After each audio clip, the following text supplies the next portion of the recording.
Welcome back to the Deep Dive. Today, well, honestly, today feels a little different. It does. Usually we're tackling, a specific event, a new piece of tech, but looking at the stack of documents we have on the table, we've got historical records, declassified CIA files. We're not just looking at an event, we are looking at a system. It's a massive stack. And you're right, it's not about one isolated incident. It's about a continuous thread in foreign policy. A thread that is so much longer and thicker than I expected. I mean, when we talk about the U.S. changing a foreign government, the whole regime change conversation, I think most of us picture the big, loud stuff. Invasion, tanks rolling down the street. Exactly. Operation Desert Storm. But the data you've pulled tells a much quieter and frankly a much, much busier story. I found this statistic in the reading that it stopped me cold. According to one study, just during the Cold War, the U.S. engaged in 64 covert and 6 overt attempts at regime change. And that number is actually kind of conservative depending on how you define attempt. Oh yeah, if you broaden the scope to include interference in foreign elections, so funding candidates, dirty tricks, propaganda, the numbers just skyrocket. Between 1946 and 2000, we're looking at interventions in at least 81 foreign elections. Wait, hold on. 81 elections. That is almost 2 a year, every single year for half a century. And we aren't just talking about a U.S. ambassador saying, hey, I like that guy, right? What does intervention actually look like? It's rarely just a verbal endorsement. No, we're talking about funding specific opposition parties, giving them a financial edge, printing propaganda pamphlets, or in some cases, spreading disinformation to damage a frontrunner. It's about tilting the playing field before voters even show up. So the mission for this deep dive is to get under the hood. We want to understand the mechanisms. How has the U.S. shaped governments for over a century? We're talking about the evolution from, old school annexations. Literally just taking land. Right, to what the classified files call clandestine activities. Exactly. We need to move beyond the what happened, a coup happened in 1953, and look at the how. Because the toolbox is fascinating. It's a study of influence. Sometimes that influence looks like a Marine expeditionary force, but more often it looks like a suitcase of cash. Or a radio transmitter broadcasting fake news. Or a strategically induced truckers' strike, yes. It's like a MacGyver approach to geopolitics, but with much higher stakes. And looking at the timeline, I was so surprised this didn't start with the CIA. We tend to think of this as a Cold War invention, spooks and trench coats.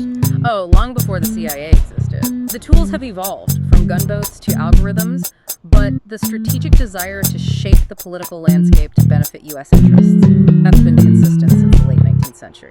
Okay, so before we get into the history books, we need to define our terms. One of the key documents in our stack is a directive that actually defines clandestine activities. It feels like we should pin that down so we know what the playbook actually looks like. It's a crucial definition because it outlines what we call the gray zone. This directive explicitly lists what falls under the umbrella of covert action. It includes, and I'm quoting here, propaganda, economic warfare, preventive direct action, including sabotage, demolition, and evacuation measures. Bridges, power plants, radio transmitters, anything to paralyze a functioning state, and it goes on. Subversion against hostile states, including assistance to underground resistance movements, guerrillas, and refugee liberation groups. Assistance to underground resistance. That sounds so noble in a movie, but in practice that means arming and training insurgents to fight their own government. Precisely, and here's the most important distinction the document makes. These operations are explicitly separated from armed conflict by recognized military forces. So it's all about plausible deniability. 100%. If the Marines land, everyone knows the U.S. is there. If a bridge blows up in the middle of the night, or a rumor starts spreading that the president is insane, well, who can say for sure who did that? It's gaslighting on a geopolitical scale. That's a very modern way to put it, but yes. So let's rewind to when things weren't so subtle. The imperial era. Our notes start us in Hawaii, 1893. Now, I know Hawaii wasn't always a state, it was a kingdom. But the mechanics of how it flipped, it wasn't a standard invasion, was it? No, and this is a great example of how private interests often lead the charge. Hawaii was a recognized kingdom, but you had a group of sugar plantation owners, mostly Americans, who were upset. Queen Liliuokalani was looking to strengthen the monarchy and reduce foreign influence. So the sugar barons are worried about their profits. And their political power. Right. So they formed something called the Committee of Safety. The Committee of Safety? That sounds so bureaucratic for a group planning treason. It's all about the branding. They orchestrated a coup backed by the unauthorized landing of U.S. Marines who were there ostensibly to protect American lives and property. They overthrew the Queen. But here's the catch. President Cleveland, who was in office, actually withdrew the Treaty of Annexation. He called the overthrow an act of war.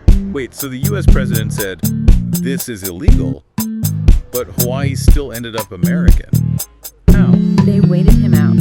The Republic of Hawaii existed for a few years, essentially a waiting room for annexation. When President McKinley came in, who was much more expansionist, they passed the Newlands Resolution in 1898. A different legal path. Exactly. A joint resolution required fewer votes than a full treaty. It was a legal loop-de-loop. Create a fake government, wait for a friendly president, and then use a legislative shortcut. That is crafty. But then you look at the Philippines right after the Spanish-American War, around 1899, and the mask comes off completely. Oh, this one is just a massive bait and switch. Yeah. The U.S. shows up to fight Spain, and the Filipino revolutionaries think, great, the Americans are here to help us get our independence. That was the narrative. We are liberating you from the Spanish Empire. But once Spain was defeated, the U.S. signed the Treaty of Paris and bought the Philippines from Spain for $20 million. The revolutionaries were suddenly told, actually, you belong to us now. Talk about a pivot. You go from being allies to shooting at each other. And that turned into a brutal war against the First Philippine Republic. It was a clear message. The U.S. was a global power, and it intended to hold territory just like the European empires. Which brings us to the Banana Wars. The notes mention Nicaragua in 1909. Now, usually when we hear about U.S. intervention in Latin America, we assume it's about fighting communism. But 1909, the Soviets aren't a thing yet. So what was the driver? The driver was the Panama Canal, or rather the fear of a competitor to the Panama Canal. President Zelaya of Nicaragua was negotiating with Germany and Japan to build a second interoceanic canal through Nicaragua. So if a second canal opens up, the U.S. loses its monopoly. Its monopoly on shipping, on military movements, was threatened. So the U.S. supported a rebellion led by a conservative rival, Washington. The Marines landed again to protect American lives, and Zelaya was forced out. And the new government, surprise, surprise, signed a treaty giving the U.S. exclusive rights to build a canal and Nicaragua rights the U.S. never intended to use. They just wanted to make sure no one else could. That is incredibly cynical. It's like buying a patent just to bury it. Strategic Primacy 101. But this brings us to the massive shift. World War II ends. You can't just sail a gunboat into a harbor and plant a flag anymore. It looks bad. Plus, you have the Soviet Union with nukes.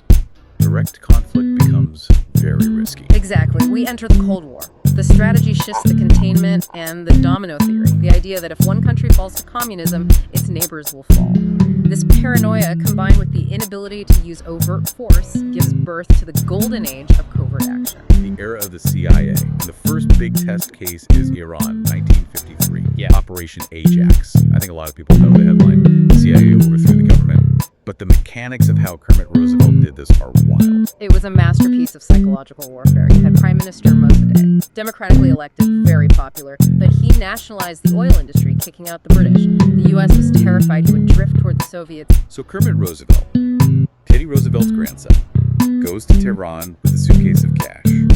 What does he actually do? He manufactures chaos. The CIA hired mobs to stage protests pretending to be communists. They attacked mosques, they vandalized shops, all while shouting pro-Mossadegh slogans. Hold on. They pretended to be the guys they were trying to overthrow. Yes, it's a false flag. They wanted the religious leaders and the middle class to think if Mossadegh stays, these godless communists are going to take over. Then they hired other mobs to attack the first mobs. It created the illusion of a country spiraling into civil war. That is so devious. You break the windows, then blame the homeowner for not keeping the neighborhood safe. And it worked. The military stepped in to restore order, Mossadegh was arrested, and the Shah was reinstated as an absolute monarch. It wasn't until 2013 that the CIA officially admitted, yes, that was us. And once they had that success, it seems like they thought, hey, this works. Because the very next year, 1954, we see almost the exact same playbook in Guatemala. Operation PB Success. The name says it all. You had President Jacobo Arbenz. He wasn't a communist, but he was a land reformer. The problem was, the biggest landowner was the United Fruit Company. which had massive ties to the Eisenhower administration. So again, corporate interest meshes with Cold War paranoia. Yeah. He's taking our bananas, he must be a red. Exactly, but the mechanic here that stands out is the use of radio. The CIA set up a clandestine radio station, the Voice of Liberation. They broadcasted reports of a massive rebel army invading. They played sound effects of battles that weren't happening. So they basically gaslit an entire country into believing they were losing a war that hadn't even started. Right, Urban's panicked. He thought he was facing a massive invasion, when in reality, the rebel army was just a few hundred guys stuck near the border. He resigned. It's incredible how effective that was. But if Iran and Guatemala were bloodless coups, relatively speaking, what happened in Indonesia in the 60s seems like the darkest chapter in this entire stack. Indonesia is where the anti-communist drive turns into industrial-scale slaughter. This was 1965-66. The military, led by General Suharto, launched a purge of the PKI, the Indonesian Communist Party. And we aren't talking about arresting leadership, we're talking about mass killings. Estimates range from 500,000 to 1 million. Civilians, teachers, union members, peasants. And the U.S. role here wasn't just, money or radio broadcasts. The source material is very specific. U.S. embassy officials provided the Indonesian army with kill lists. Literally lists of names of people to be targeted. Yes, thousands of names of alleged communists. And as the army killed them, they would report back to the U.S. officials who would, this is the detail that just haunts me, they would physically check off the names on the list. That is chilling. It turns a massacre into paperwork. Just sitting at a desk, marking an X next to a human being, knowing that X means they're dead. It shows the extreme level of detachment. In Washington, this was viewed as a major success. But on the ground, it was a river of blood. And that mindset that the ends justify the means carries right through to the 1970s. We used to talk about Chile in 1973. Nixon and Kissinger. Right. Chile is interesting because it combines the economic warfare we defined earlier with military action. Salvador Allende was elected, the first Marxist president in a Latin American democracy. Nixon's order to the CIA was explicit. Make the economy scream. Make the economy scream. That is such a visceral quote. How do you even do that to a country? You cut off international credit lines. You secretly fund opposition media to run constant stories about how incompetent the government is. And crucially, you fund strikes. The CIA helped finance a massive trucker strike that paralyzed the country's distribution of food and supplies. You starve the country, make people miserable, and then say, see, socialism doesn't work. You create the instability that justifies the coup. When General Pinochet finally took power, many middle-class Chileans were relieved because the chaos, which the U.S. helped manufacture, finally stopped. And then they got 17 years of a brutal dictatorship. Moving into the 80s, we see the dirty wars continue. The Nicaragua example in our notes caught my eye because of the manual. This was literally a how-to guide for insurgents. The Psychological Operations and Guerrilla War Manual. The CIA distributed this to the Contras, who were fighting the Sandinista government. It is a shocking document. It explicitly advises on the selective use of violence to neutralize government officials. Neutralize being a euphemism for assassination. Yes. And it talked about creating martyrs, taking a death and spinning it to incite anger. It was essentially a textbook on terrorism, funded and written by a U.S. intelligence agency. And didn't the International Court of Justice actually call the U.S. out on this? They did. In 1986, the World Court ruled that the U.S. had violated international law by mining Nicaragua's harbors and funding the Contras. They ordered reparations. And the U.S. response? They vetoed the enforcement resolution in the UN Security Council and ignored the court. It was a stark reminder. International law applies to everyone unless you are a superpower. Now, while all this is happening, we have the Middle East.